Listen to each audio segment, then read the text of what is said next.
여러분 안녕하세요. 저는 50대 중반의 양금주라고 해요. 제가 아마 어려운 어린 시절을 보낸 마지막 세대쯤이 되지 않을까 싶은데요. 저보다 연배가 위이신 분들에 비하면 제가 자란 시절은 그래도 살만한 시절이긴 했어요. 그렇긴 하지만 저희 집은 그 중에서도 어려운 집이었거든요. 어린 시절 고생했던 이야기를 하자면 끝도 없을 것 같아요. 그것만 해도 하루 날 잡고 할 수 있을지도 모른답니다. 그러나 오늘 제가 하려는 이야기는 그런 이야기가 아니니 어린 시절 고생한 이야기는 넘어갈게요. 다들 힘들었던 시절을 사셨던 저보다 인생 선배이신 분들도 많으실 텐데 괜히 번데기 앞에서 주름 잡진 않으려고요. 그땐 정말 힘들다고 생각했지만 또 이제와 돌이켜보면 특별할 것도 없는 이야기 같기도 해요.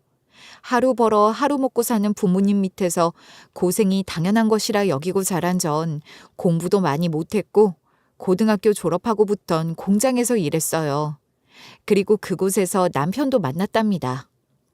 남편도 저랑 같은 공장에서 일하는 사람이었어요. 그러니 형편도 비슷한 사람이었죠. 둘 다 가난한 집에서 태어나 힘들게 자란 사람이었으니 서로를 이해하는 데 긴 시간이 필요하지 않았어요. 닮은 구석이 많은 만큼 서로에게 의지가 되는 부분도 컸어요. 그 시절 남편과 저는 돈도 배경도 가진 것이라곤 아무것도 없었지만 함께라면 뭐든지 해낼 수 있을 것만 같았습니다. 제가 남편을 만나 결혼한 게 1990년대 초반이었거든요. 그 시절이 어떤 시절이었는지 아시죠? 우리나라 경제가 한창 부흥하던 시기였어요. 너도 나도 열심히 일해서 성공하고 싶었던 시절이었잖아요. 저와 남편도 부푼 꿈을 안고 공장에서 정말 열심히 일했어요. 몸 아끼지 않고 진짜 열심히 일했어요. 언젠간 작은 우리 공장을 하나 운영하게 될 꿈을 꾸면서 말이에요. 그렇긴 하지만 공장 생활은 고달팠어요. 아침 일찍 출근해서 밤늦게 퇴근하는 게 일상이었고 손에 기름때가 벗겨질 날이 없었죠.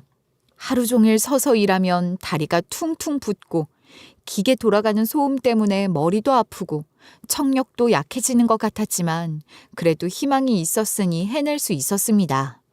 그땐 근무 시간에 대한 개념도 모호했고 일한 만큼 보상을 받던 시절이었으니 당직이다 당번이다 가리지 않았고 누가 못 온다고 하면 쉬는 날 반납하고 언제든지 땜빵도 뛰며 그렇게 의욕적으로 일했죠. 그러니 늘 고된 노동으로 지쳐 있었던 것 같아요.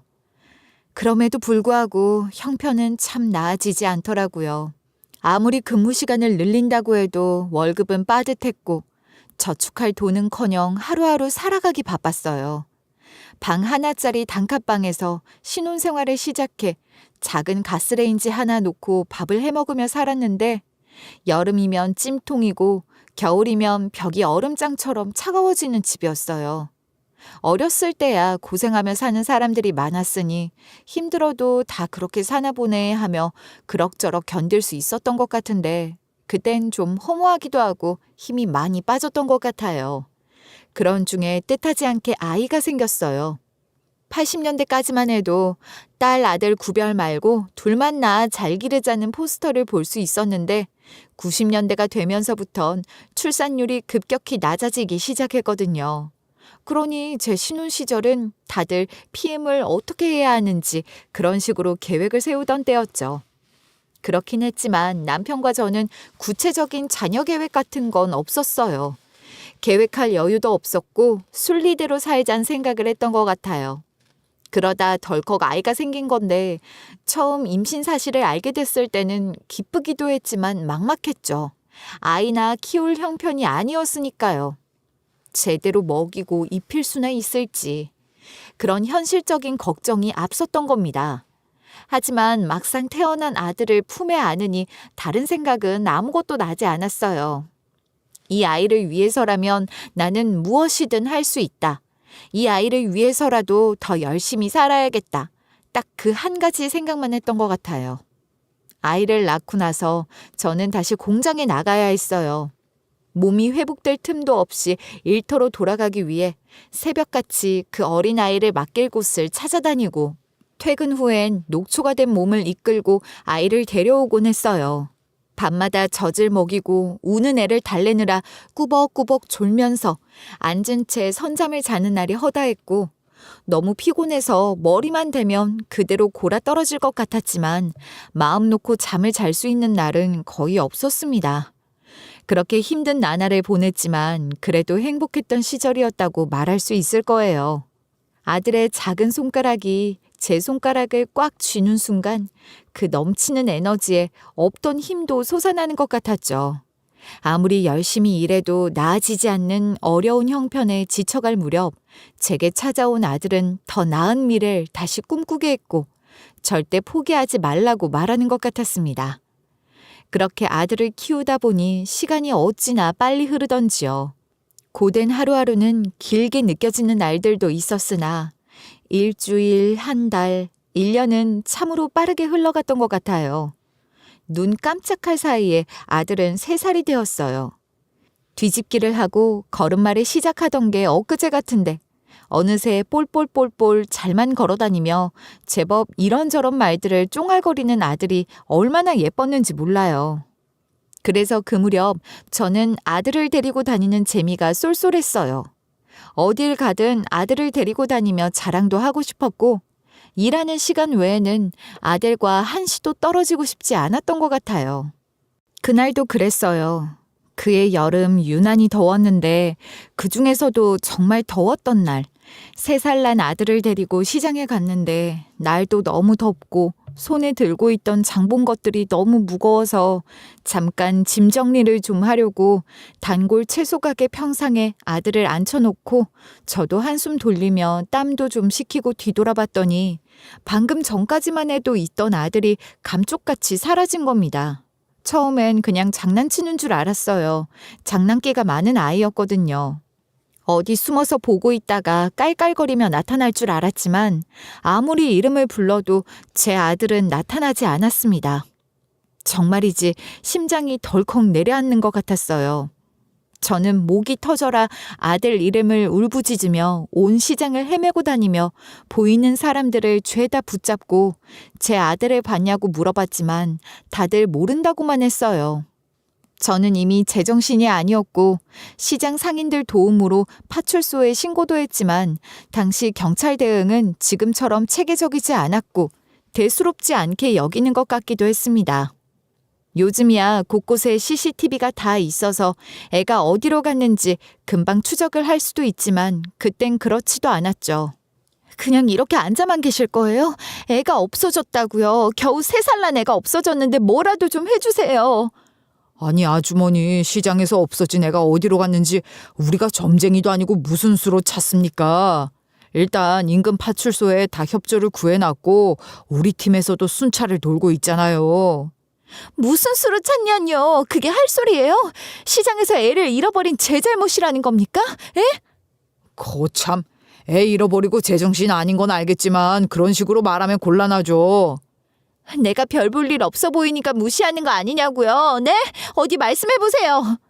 아이고 아주머니 그만하세요. 그런 소리 함부로 했다가 큰일 나요. 누가 아줌마 무시했다고 그래요.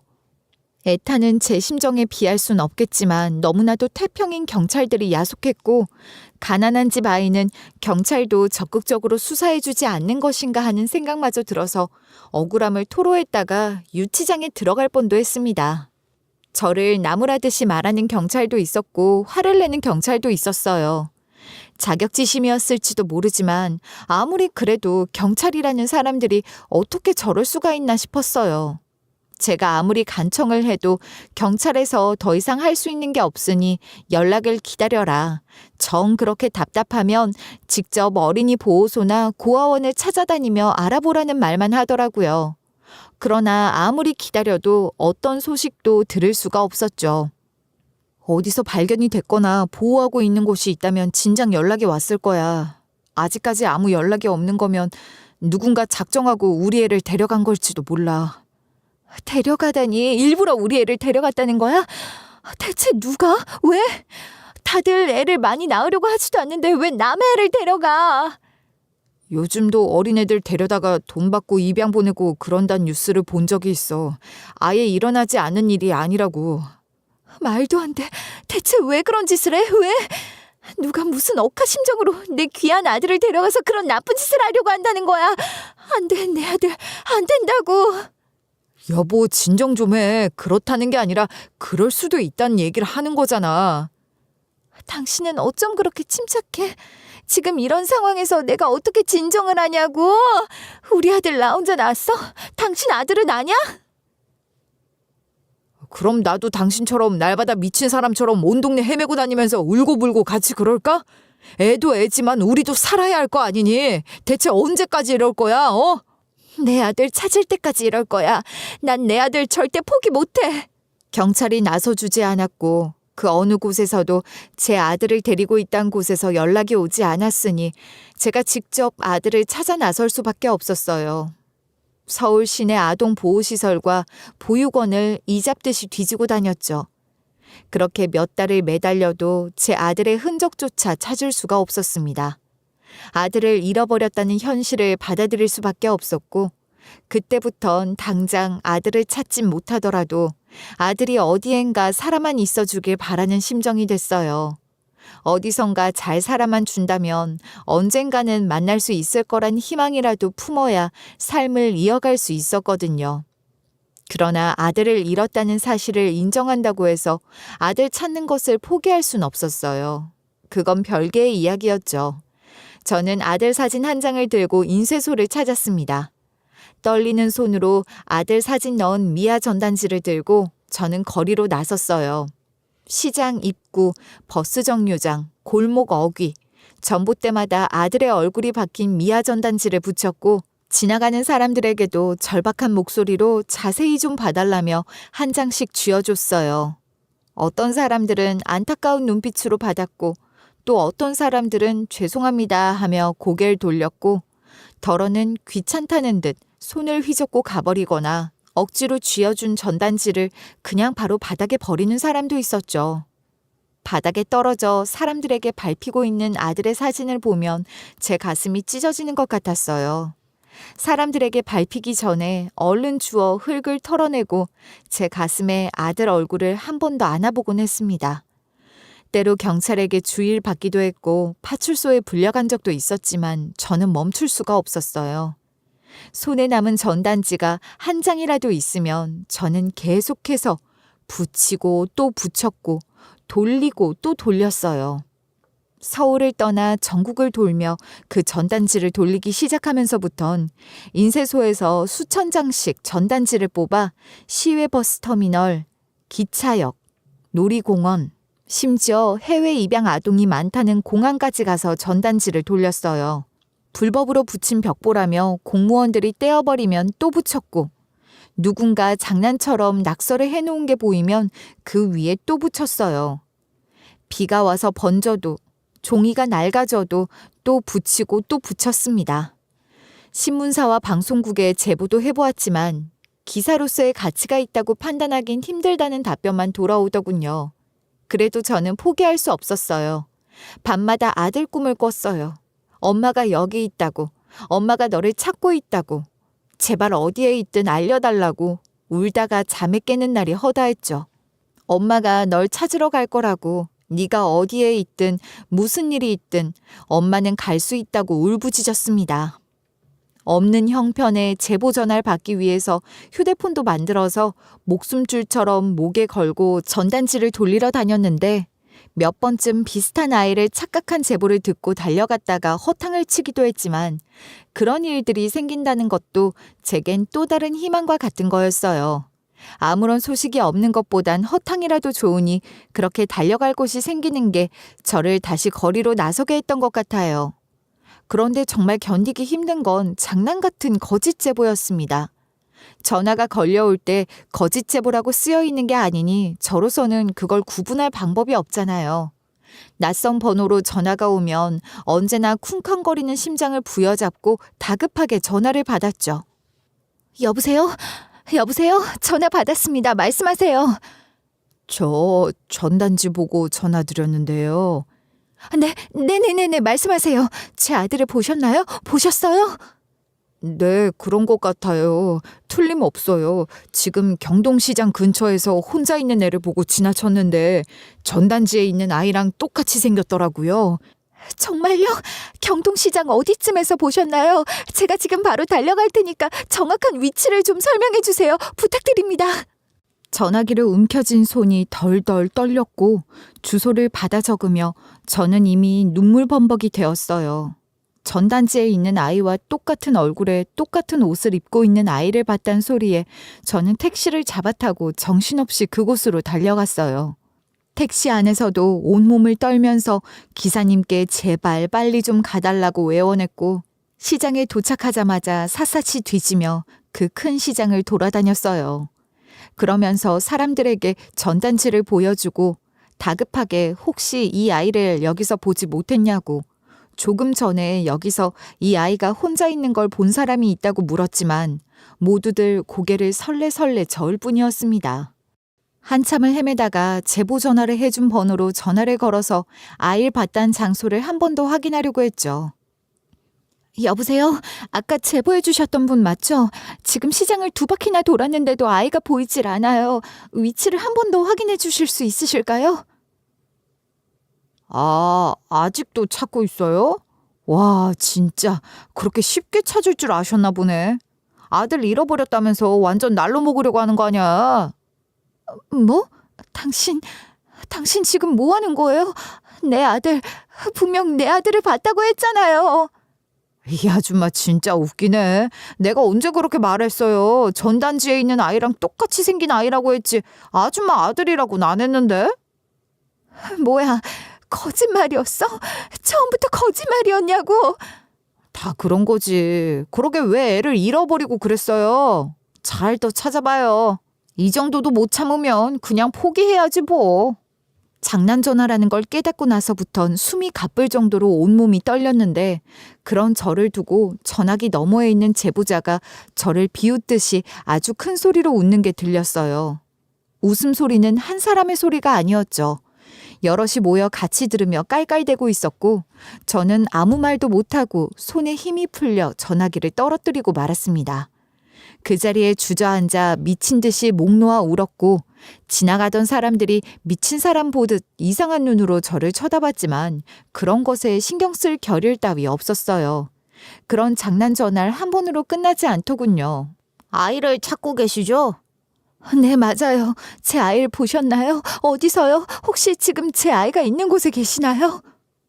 그 아이 내가 데리고 있어.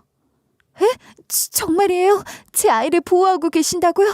제가 지금 당장 그리로 갈게요. 어디로 가면 되죠? 우리 집에 있는데 맨입으로 알려줄 순 없고 일단 돈부터 좀 보내봐요.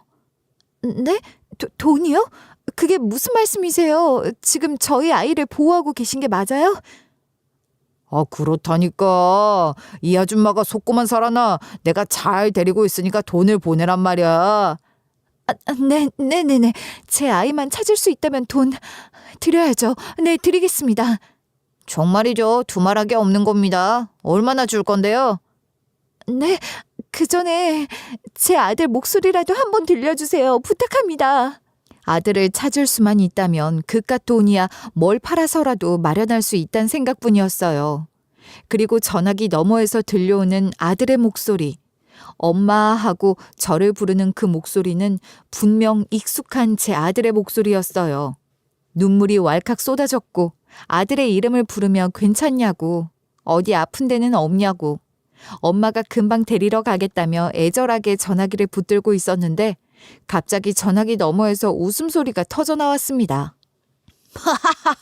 아줌마 속았죠? 와, 나 연기 진짜 리얼했지 않아요? 깜빡 속았죠? 야, 니들 다 봤지? 내가 이 정도야. 야, 임마, 그 정도는 아무나 하지. 애들 목소리가 다 똑같은 거 아니야? 엄마. 어때? 내 목소리도 똑같지 않냐?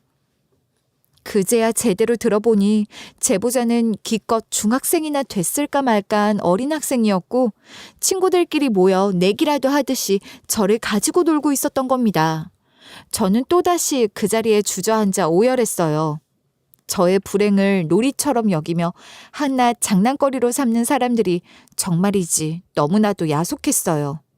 아이를 찾아야 한다는 저의 절박한 마음이 그런 사람들에게 웃음거리가 된다는 것이 너무나도 비참했죠. 그럼에도 불구하고 저는 포기할 수 없었어요. 그러나 남편은 점점 지쳐갔고 장난 같은 거짓 제보로 남편도 몇 번이나 상처를 받더니 저를 붙들고 진지한 얼굴로 이야기를 시작하더군요. 여보, 이건 아닌 것 같아. 나도 마음이 아프고 힘들지만 그래도 살아야 할 거 아니야. 언제까지나 이 일에 매달려서 모든 걸 포기한 것처럼 살 순 없어. 무슨 소리야? 그래서 지금 애 찾는 걸 포기하자는 거야? 난 그럴 수 없어. 내 인생을 포기할지언정 내 아들은 포기 못해. 포기하라는 게 아니야. 지금처럼 전적으로 매달리지 말고 시간을 갖고 기다리면서. 어떻게 그래? 그 사이에 무슨 일이라도 일어나면 그럼 어쩔 건데. 내 아들이 어디에선가 내가 찾아와 주기만을 기다리고 있을지도 모르는데 어떻게 그러냐고. 아무리 그래도 여보, 이렇게 사는 건 아니야. 난 더 이상 이렇게 살 순 없어. 이건 사는 게 아니라고. 그럼 애 잃어버리고 마음 편히 살 줄 알았어? 내 아들 찾을 때까지 사는 게 아닌 건 당연한 거야. 이제 더 이상 돈 나올 구멍도 없어. 희망도 없는 밑빠진 독 같은 그 일에 쏟아부을 돈도 없단 말이야. 알아? 희망이 왜 없어? 지금도 자꾸 전화가 오잖아. 멈추면 안 돼, 여보. 그러지 마. 포기하지 마. 어? 미친놈들 장난 전화. 난 이제 정말 지긋지긋해. 2번 다시 겪고 싶지 않아. 당신이 포기 못한다면 내가 당신을 포기할게. 우리 이혼하자. 지칠 대로 지친 남편은 결국 제게 이혼을 요구했고 친정 식구들도 저를 뜯어말리기 시작했어요. 이제 그만 잊으라고. 그럴수록 저만 힘들어진다면서 말이에요. 이혼까지 당할 거냐고 제발 정신 차리라고 했지만 저는 그럴 수가 없었습니다. 결국 저는 남편에게 이혼당했고 남편은 미련 없이 저를 떠났어요. 어쩔 수 없이 친정에 손을 내밀어야 했지만 친정 식구들마저 저를 외면하기 시작했죠. 그렇게 아들을 잃고 전단지 만들어 전국을 떠도는 동안 저는 남편도 가족도 친구도 직장도 모두 잃었던 겁니다. 제게 남은 거라곤 아들을 찾아야 한다는 집착과도 같은 의지뿐이었던 건지도 모르겠어요. 그렇게 산 게 벌써 30년이에요. 20대 중반이었던 전 어느새 50대 중반이 됐고 제 아이도 30 넘은 청년이 되었겠죠. 그래도 저는 멈출 수가 없었어요. 여전히 전국을 떠돌며 되는 대로 일자리를 구해서 일을 하고 돈이 모이면 그 돈으로 또 전단지를 만들어 돌리는 그런 삶을 반복하며 살고 있었습니다. 짐작하시겠지만 사는 꼴이 말이 아니었어요. 집도 없이 떠돌아다니는 저는 노숙자와 별반 다를 것도 없었죠. 행색이 남루하니 찜질방에서도 받아주지 않겠다고 해서 쫓겨난 적도 있어요. 돈도 없었지만 식욕을 잃은 지도 오래라 먹는 걸 제대로 챙겨 먹었던 게 언제인지도 모르겠고 그러니 제 모습은 아마 얼핏 보면 길거리에서 사는 사람이거나 혹은 제정신이 아닌 사람으로 보이기 딱 좋을 거예요. 남들이 저를 어떻게 보는지 그게 중요한 건 아니지만 저를 그런 사람으로 보고 제가 돌리는 전단지도 제대로 보아주지 않을까봐 그게 너무 걱정됐습니다. 그래서 허름한 시골 동네 목욕탕에서 문 닫기 직전에 들어가서 목욕도 하고 거지처럼 보이지 않을 정도는 되도록 옷도 사입고 그렇게 최소한의 관리를 의무적으로 했던 것 같아요. 그런데 얼마 전부터 갑자기 하늘이 빙글 도는 것 같은 기분이 들 때가 있더라고요. 먹은 게 없어서 그럴 거란 생각을 했지만 그렇다고 뭘 챙겨 먹을 생각을 하긴커녕 그러다 말 거라고 생각했고 움직일 수만 있으면 괜찮다고 생각했죠. 커다랗고 딱딱한 바게트 빵 하나를 사면 그걸로 일주일도 넘게 먹곤 했어요. 그날도 오래된 바게트를 꺼내 입에 넣고 대충 씹어 삼키곤 다시 거리로 나섰던 것 같아요. 배고픔 같은 건 이미 오래전에 잊었고 밥 챙겨 먹을 시간에 전단지 몇 장 더 돌리거나 전단지 만들 돈을 버는 게 낫다고 생각했습니다. 그런데 그렇게 대수롭지 않게 여길 일이 아니었던 모양이에요. 전단지가 가득 들어있는 낡은 가방을 들고 지방 어느 소도시 버스터미널 근처에서 전단지를 돌리고 있었는데 추운 날씨 탓인지 무릎도 더 시큰거리는 것 같고 발바닥이 저려오기도 하더라고요. 손끝도 얼어붙는 듯 했지만 그렇다고 전단지 돌리는 걸 멈출 수는 없었어요. 미친 사람 취급을 받는 것도 아랑곳하지 않던 저인데 추운 날씨쯤이야 싶었거든요. 그런데 순간 시야가 흐릿해지며 어질어질한 느낌, 속이 텅 빈 듯한 느낌이 들더니 세상이 점점 멀어지는 것 같더라고요. 길가의 간판들이, 전봇대가, 자동차들이 물속처럼 일렁거렸고 심장이 덜컥 내려앉는 것 같기도 했어요. 누군가 쳐다보는 것 같았지만 도움을 청할 틈도 없이 다리가 풀리며 무너졌고 쓰러지지 않으려 안간힘을 쓰며 버티려고 두 손을 뻗었지만 허공만 휘저을 뿐, 그리고 시야는 새하얗게 번졌습니다. 그 뒤로 무슨 일이 일어났는지 저는 몰라요. 그대로 차가운 아스팔트에 무너지듯 고꾸라졌는지 누군가가 달려와 저를 잡아주었는지 저는 전혀 알 수가 없었죠. 의식이 돌아왔을 땐 병원 침대에 누워 있었고 돌덩이처럼 무거운 눈꺼풀을 간신히 떠보니 병실에 흰색 천장이 보였어요. 코 속으로 산소가 들어오는 느낌이 났고 팔에는 링거 바늘이 꽂혀 있었어요. 사실 이렇게 쓰러진 게 처음이 아니에요. 저는 익숙한 듯 간호사를 불렀습니다. 간호사 선생, 여기요. 나 좀 봐줘요. 나 주사 그만 맞고 나갈 거니까 이거 좀 뽑아주세요. 네? 환자분 안 돼요. 지금 들어가는 주사 다 맞으시고 치료도 더 받으셔야 한다고요. 글쎄 내 병은 내가 알아요. 이제 다 괜찮아졌으니까 내보내줘요. 나 병원비도 없는 사람이야. 이렇게 붙들고 있어봐야 병원 장사에 도움도 안 되니까 보내줘요. 환자분 그게 아니라요. 아휴, 환자분 본인 병을 알긴 뭘 알아요. 지금 어떤 상태에 있는지 정말 제대로 알기나 하시냐고요. 간호사 뒤로 젊은 의사 선생이 다가오며 아주 한숨을 거세게 쉬더라고요. 그 젊은 의사 선생은 평생 공부 말고는 할 줄 아는 것도 없이 곱게 자란 사람 마냥 하얗고 맑은 얼굴이 도드라지는 인상이었어요. 그런 얼굴로 저를 아주 골치 아픈 환자 보듯 하면서 다소 짜증 섞인 말투로 저를 혼내듯 하며 제 쪽을 향해 가까이 오는 겁니다. 우선 지금 당장 보이는 것만 말씀드려도 말입니다. 환자분, 심각한 영양실조에 탈수 증세가 심해서 정말 큰일 날 뻔하신 거예요. 보호자는 있으세요? 보호자는 무슨, 난 아무도 없어요. 이 세상에 나 하나야. 나 혼자. 돈도 없고 집도 없고 가족도 없단 말이에요. 그러니까 도움도 안 되는 나 같은 환자는 그냥 내 갈 길 가게 내보내줘요. 아유, 정말 이렇게 고집불통이니 자기 몸도 안 돌보고 돌아다니셨죠. 환자분, 이렇게 계속 다니시면 안 돼요. 그건 제가 절대 용납할 수 없습니다. 정말 큰일 나세요. 아시겠어요? 환자분, 저희 선생님 말 들으세요. 병원비 걱정 마시고 일단 치료부터 받으세요. 저희 선생님이 형편에 맞게 보조금 지원하실 수 있는 방법도 알려주시고 그럴 거예요. 일단 이 주사부터 다 맞으시고 병원에서 나오는 식사도 남기지 말고 제대로 다 드시면서 푹 쉬셔야 해요. 그래야 다른 치료도 받으실 수 있는 몸 상태가 되는 겁니다.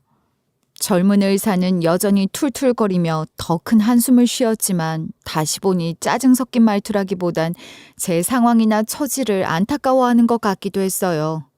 저를 한심하게 보는 게 아니라는 생각이 드니까 저도 경계심이 좀 풀어졌던 것 같아요. 그리고 병원비 걱정도 일단은 하지 말라고 하니 모르는 척 그렇게 병원 신세에 며칠 지면서 숙박 해결이라도 할까 싶더라고요. 의사 선생님 말처럼 병원에서 밥도 나올 테니 몸도 좀 챙기면서 말입니다. 그러다 문득 정신이 번쩍 드는 거예요. 제가 지금 무슨 생각을 하는 건가 싶었어요. 그리고는 제 목숨과도 같은 전단지 같은 가방을 찾았죠. 내 가방 못 봤어요? 길바닥에 내버려 둔 거 아니에요? 나 그 가방 없으면 안 돼요. 내 가방. 진정하세요. 이거 말씀하시는 거죠? 환자분이랑 같이 안전하게 병원에 잘 왔으니 걱정 마세요. 됐죠? 어디 이리 좀 갖다 줘봐요. 없어진 건 없는지. 그리고 나 지금 이렇게 태평하게 누워있을 시간이 없어요. 내가 그렇게 한가한 사람이 못 됩니다.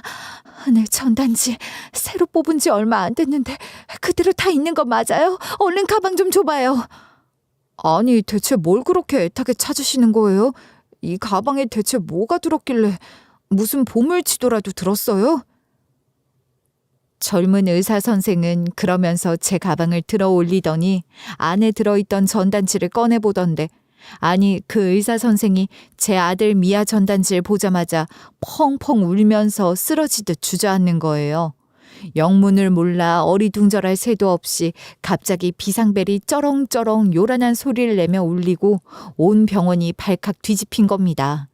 갑자기 의사들, 간호사들이 뛰어들어오고 누가 봐도 위급한 상황이라는 건 알겠는데 대체 뭐 때문에 그러는지 알 수가 없었죠.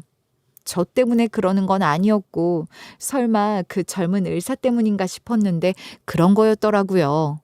달려온 의료진들이 젊은 의사 선생님을 애워싸고 온갖 복잡한 기계들을 꽂아 무슨 검사를 하는 것 같았어요. 그리고 뒤이어 달려온 나이 지긋한 의사에게 모두들 머리를 숙이며 원장님이라고 하던데, 그 나이 지긋한 의사는 젊은 의사 선생님의 손을 꼭 붙들고 눈물까지 흘리는 거예요. 이게 대체 무슨 일인가 싶었죠. 다행히 위급한 상황은 아닌 것 같았고 어느 정도 정리가 되고 나니 어리둥절한 제게 간호사 한 명이 속삭이듯 젊은 의사 선생이 선천적으로 심장이 안 좋은 사람이라고, 그래서 병원장님까지 달려오신 거라고 하더니 그 젊은 의사가 병원장 아들이란 소리까지 해주더라고요. 오지랖 넓은 간호사 덕분에 제 궁금증은 그렇게 해결이 됐습니다. 어쩐지 귀티가 난다 싶었더니 그 젊은 의사가 병원장 아들이었나 보네요. 금수저로 태어난 모양인데 몸이 건강하지 않다니 안타깝다 싶기도 했고, 그래도 뭐 돈 있겠다, 어떻게든 치료하며 살겠지, 내가 무슨 걱정인가 싶기도 했어요. 사실 제가 남들 인생에 무슨 관심이 있었겠습니까? 저는 오로지 제 아들 찾을 생각만 하며 사는 사람이잖아요. 그래도 환자들에게 가식적이지 않은 모습으로 진심을 보이는 젊은 의사란 생각에 마음이 좀 가긴 했지만 그저 딱 그 정도였을 뿐입니다. 다행히 젊은 의사는 곧 안정적인 상태가 됐고 병원장이라는 그 나이 지긋한 의사도 그제야 걱정스러운 얼굴이 펴지는 것 같았어요. 그때 젊은 의사가 병원장에게 그러는 겁니다. 아버지, 이걸 좀 보세요. 이 전단지 속 사진이요. 형 어릴 때 모습이랑 똑같아요. 보세요. 형 맞잖아요. 아니, 어떻게 이런 일이, 이 전단지는 어디서 난 거야? 이게 옛날 것 같지가 않은데. 오래된 게 아니에요. 지금도 이 전단지를 돌리고 있는 분이 계세요. 형이라니? 이봐요. 젊은 의사 선생, 다시 말해봐요. 전단지에 있는 이 사진, 아는 얼굴이에요? 그래요? 알아요? 형이에요. 우리 형. 형 어렸을 때 얼굴이랑 똑같아요. 웃을 때 늘 그렇게 눈을 짝짝이로 찡그리곤 했어요. 맞아, 그랬어. 이럴 수가. 내 아들을 알아요? 이 아이 내 아들이에요. 잃어버린 지 30년 된 내 아들이라고요. 어떻게 이런 일이. 환자분 우선 진정하세요. 주사 맞으면서 이렇게 흥분하시면 안 됩니다. 잠시 숨을 고르고 저랑 이야기를 하세요. 이게 무슨 일인지 정말 믿기 어려운 일이 일어난 것 같습니다.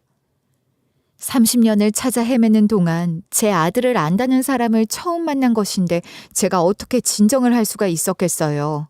아무리 침착하려고 해도 심장이 터질 듯이 빨리 뛰었습니다. 병원장이 숨쉬기를 같이 해주고 간호사들이 제 손발을 주물러 주면서 겨우 진정이 됐는데, 그리고 나서야 저는 병원장을 통해 그토록 찾아 헤매던 제 아들의 이야기를 들을 수가 있었어요.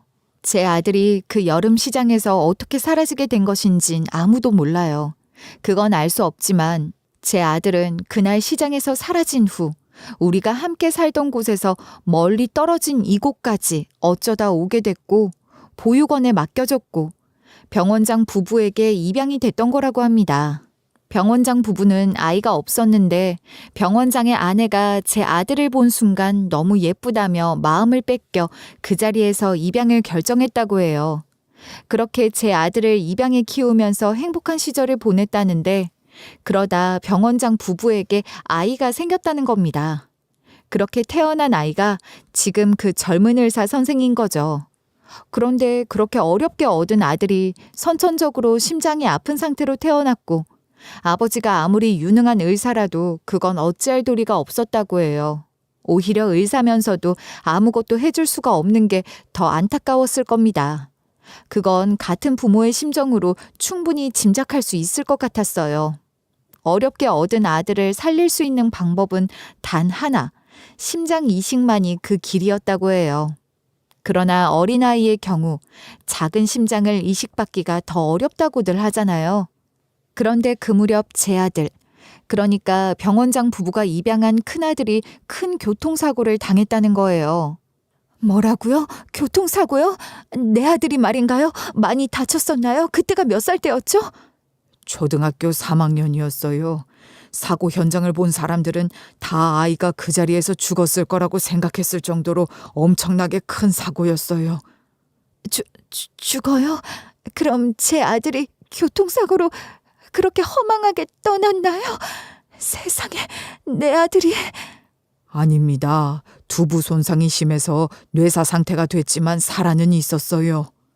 뇌사요? 뇌사라면... 뇌 기능이 완전히 멈춘 상태였어요.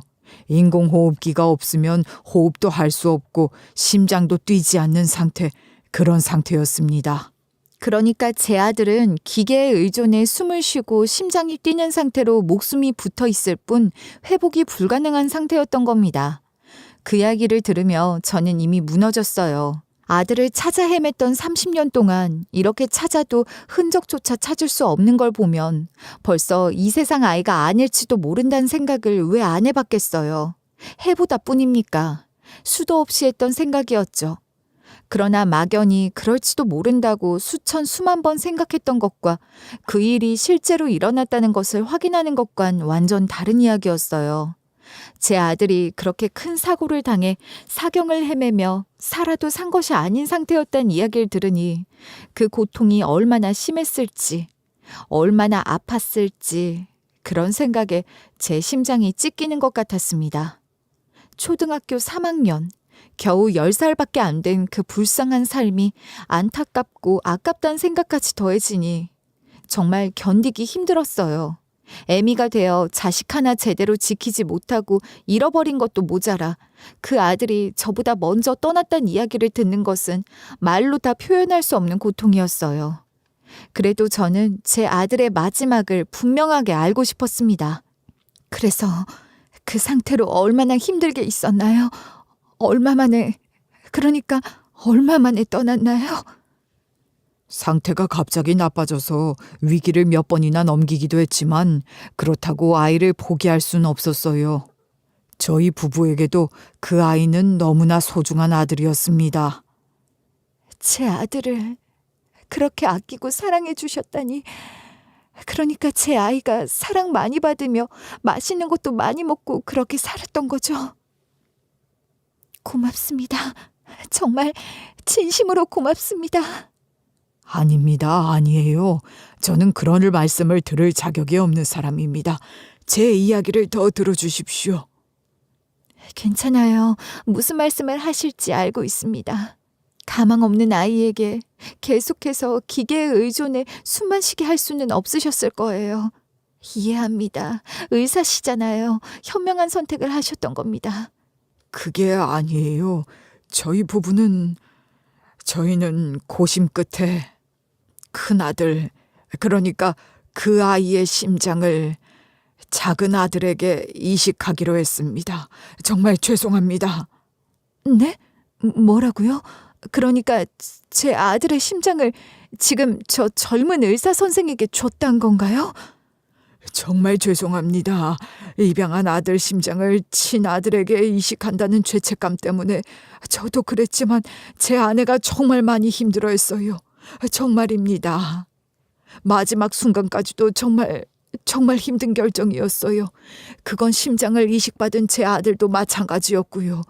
수술 당시에는 아들이 너무 어리기도 했고 형이 죽었다는 것을 받아들이기도 힘들었기에 그 사실을 나중에 알려줬는데 정말 많이 괴로워했어요. 형 심장으로 제가 목숨을 이어갈 수 있게 됐다는 걸 알게 됐을 때 정말 형한테 너무 미안해서 어떻게 해야 할지 알 수가 없었어요. 정말 죄송합니다. 정말. 제 아들의 심장을 그 젊은 의사에게 이식했다니 상상도 못한 이야기를 들으며 머리가 멍해지는 것 같았습니다. 이게 다 무슨 소리인지 다른 세상 이야기를 듣는 것만 같았고 잘 이해가 되지도 않았어요. 그 부자는 제 앞에 엎드려 죄송하단 말을 반복하며 오열했는데 그 모습을 보며 한 가지만은 확실하게 알 수 있었죠. 그 사람들이 제 아들을 정말 가족으로 생각했다는 걸 말입니다. 그 깊은 가족애가 그대로 전해지는 것 같았어요. 제 속으로 낳아 밤낮으로 업어 키웠지만 제가 키운 건 고작 3년. 그마저도 아이는 기억도 못할 어린 시절이었잖아요. 제 아들에게도 10살 때까지 한 집에서 살았던 그 사람들이 진짜 가족이었을 겁니다.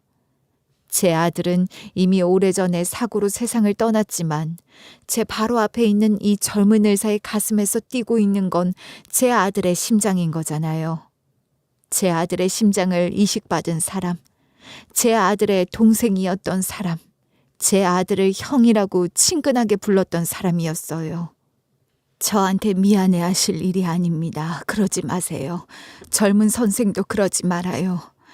사실 나는 이게 다 무슨 소리인지 아직도 잘 모르겠지만 내 아들 심장이 지금도 이렇게 뛰고 있다는 거잖아요. 그렇죠? 젊은 선생이 우리 아들을 형이라고 부를 때 난 바로 알 수 있었어요. 우리 아들은 분명 자기 심장을 사랑하는 동생에게 줄 수 있다는 것을 무척이나 행복하게 여겼을 겁니다. 내 아들 심장을 갖고 이렇게 훌륭한 의사가 되어줘서 고마워요. 그러니까 이제 그만 울고 이리 와서 나를 한번 안아줄 수 없을까요? 저는 천천히 손을 뻗어 한 걸음 한 걸음 마치 오랜 꿈속을 걷는 것처럼 젊은 의사 선생을 향해 다가가 손끝으로 그의 심장의 따뜻한 온기를 느껴보고 싶었습니다. 그것은 분명한 온기였어요. 이미 죽고 없는 제 아들의 차가운 주검이 아니라 펄떡펄떡 뛰고 있는 심장의 온기 말이에요. 그 온기를 느끼는 순간 눈물이 솟구쳤습니다. 그런 저를 젊은 의사 선생이 조심스레 안아줬고 저는 가슴 깊숙한 곳에서부터 전해지는 온기를 느꼈어요. 그것은 30년 전 제 품에서 곤히 잠들었던 제 아들의 온기였어요. 저도 모르게 제 입에서는 제 아들의 이름이 새어나왔고 그 떨리는 목소리의 파동처럼 제 아들의 심장이 제 품에서 조용히 뛰고 있는 것 같았어요. 저는 손끝으로, 뺨으로, 가슴으로 그 심장을 느꼈습니다. 아기였던 제 아들을 안고 있었을 때처럼 저는 그렇게 한동안 젊은 의사 선생을 안고 있었어요. 그 여름날 시장에서 아들을 잃고 세상이 무너진 이후 처음으로 제 품에 다시 안아본 아들이었습니다.